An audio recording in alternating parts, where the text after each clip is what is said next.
Bonjour, dans cette vidéo nous allons voir ensemble l'intérêt ou l'importance d'offrir à votre interlocuteur l'embarras du choix.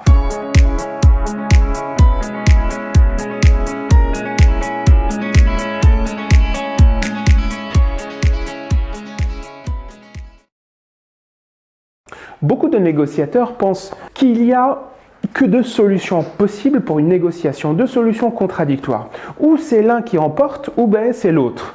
Cette façon de voir les choses les pousse à croire que les limites du gâteau sont fixées une fois pour toutes et que pour négocier, pas besoin d'imagination. Ils se bornent généralement à tenter de réduire l'écart entre les deux positions sans penser à élargir le champ des possibilités acceptables. Voici un exemple de ce qui se passe quand les négociateurs se concentrent sur leur position et négocient juste en tentant de réduire l'écart. Comme je vous ai expliqué la semaine dernière, j'ai bien compris la difficulté financière que traverse la société et j'accepte la rupture conventionnelle que vous proposez. En contrepartie, je vous propose donc de me verser 20 000 € d'indemnité de départ. 20 000 €? Oui. Et sur quoi vous basez-vous pour demander 20 000 € d'indemnité? Nous sommes en juin. C'est le début de 3 mois de période de vacances d'été. Si je signe un départ immédiat, j'aurai très peu de chances de trouver un travail tout de suite après. Et à mon avis, j'attendrai jusqu'à septembre ou octobre avant de trouver. Et personnellement, je ne peux pas me le permettre.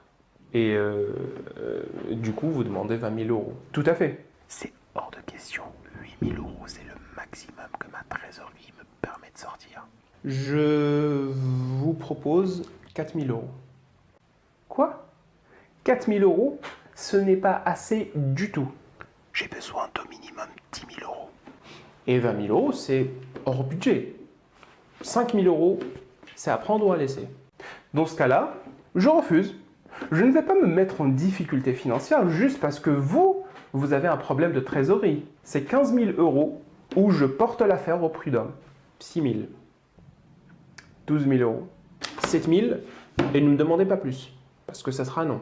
Ok, je descends à 10 000 €, mais pas un centime de plus. Écoutez, nous n'allons pas jouer au marchand tapis. Je veux bien aller à 8 000 €, mais vraiment, c'est ma dernière proposition. 9 000 €. Je suis déjà en dessous du minimum dont j'ai besoin. 8 500. J'ai déjà dépassé le maximum autorisé, mais bon, je n'ai pas envie d'aller avec lui au prud'homme. 8 750. 8 600. Ok, c'est d'accord. Dans l'exemple que nous venons de voir, vous avez probablement remarqué qu'aucun des deux négociateurs n'est sorti réellement gagnant. Le premier a dépassé son budget et le second s'est mis en situation financièrement délicate. Il faut savoir que l'imagination est une qualité que se doit de posséder un négociateur. Cela lui permet, entre autres, d'élargir le gâteau avant de le partager. Plus vous ferez preuve d'imagination, plus vous proposerez de solutions. Et plus vos solutions proposées seront nombreuses, plus votre interlocuteur aura l'impression de contrôler le résultat de la transaction. Et plus il se montrera flexible. Car voyez-vous, quand vous faites à votre interlocuteur une seule proposition, vous le poussez indirectement à comparer entre votre offre et sa propre position de négociation. Tandis que si vous lui proposez plusieurs solutions, sa réaction naturelle est de comparer les mérites de chacune d'elles en oubliant temporairement sa propre position. Cela va le rendre potentiellement beaucoup plus raisonnable et beaucoup plus flexible. Reprenons notre exemple et voyons ce qui peut se passer en proposant plusieurs solutions. Comme je vous avais expliqué la semaine dernière, j'ai bien compris la difficulté financière que traverse la société. Et j'accepte la rupture conventionnelle que vous me proposez. En contrepartie, je vous propose, plusieurs solutions. Solution 1, un départ immédiat avec 20 000 € d'indemnité de départ. 20 000 €. Solution 2, un départ dans 6 mois avec seulement 10 000 € d'indemnité de départ. La solution 3, nous pourrions envisager de mettre de côté la rupture conventionnelle et de m'envoyer travailler à votre filiale au Japon. Cela résoudra d'un côté vos problèmes financiers et d'un autre côté vous permettra de développer vos activités là-bas. Non, je ne pense pas qu'un transfert au Japon soit la bonne solution. Très bien, c'est vous qui voyez.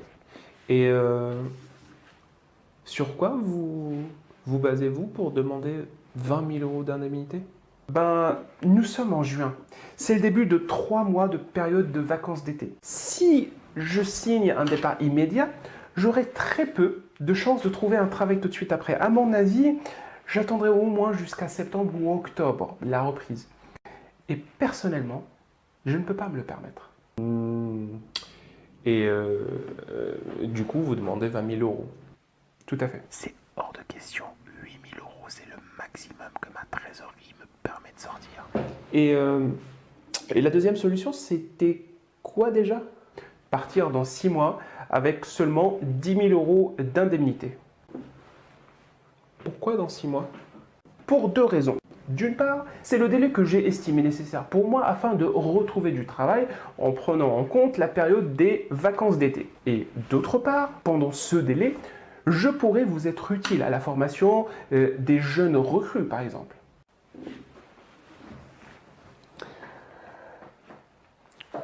Oui, effectivement.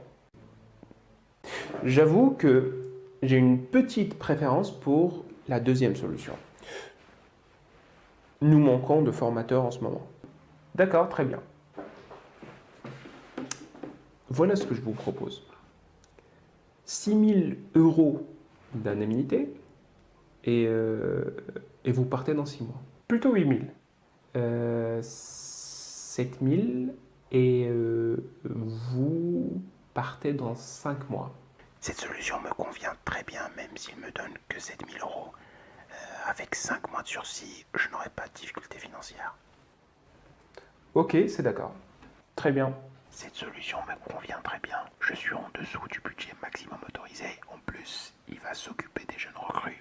Dans ce second exemple, et grâce à l'imagination, les 2 négociateurs s'en sortent gagnants. Le premier n'a pas dépassé son budget et a même résolu une problématique interne qui est la formation des jeunes recrues. Et le second, quant à lui, a réussi à sécuriser sa situation financière. Merci d'avoir suivi cette vidéo.